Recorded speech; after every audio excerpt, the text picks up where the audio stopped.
नाशिकच्या ओझरमध्ये hotel relax corner हे भीमाबाई जोंधळे यांचे हॉटेल केवळ हॉटेल म्हणून नाही तर हे पुस्तकांचे हॉटेल म्हणून महाराष्ट्रात प्रसिद्ध आहे।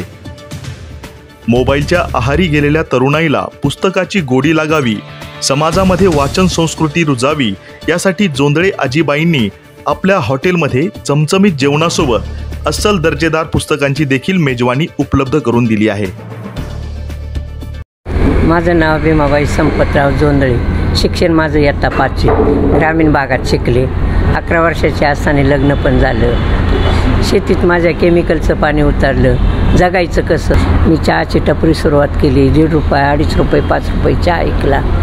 चहाच्या टपरीवर मी 25 पुस्तकं आणि 50 पेपर ठेवायची।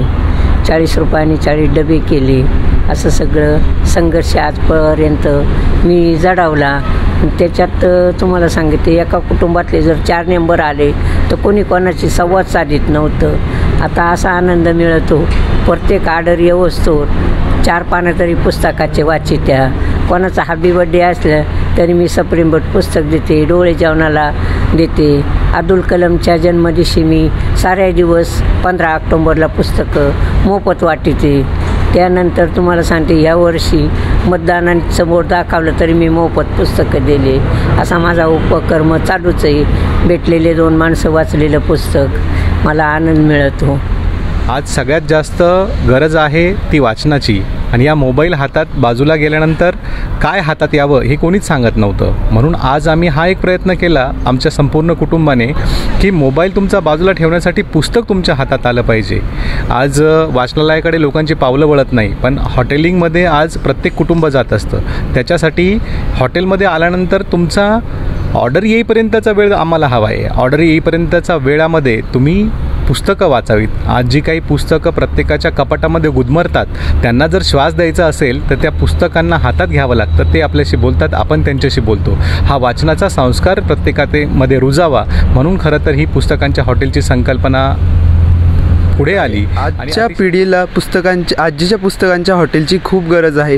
मी इथे दररोज येतो माझ्या अभ्यासासाठी। इथे खूप सारे अभ्यासाच्या रिलेटेड पुस्तकं आहे, इंजिनिअरिंगचे, 11वी 12वीचे सगळ्या विषयांबद्दल नवनवीन पुस्तकं आहे।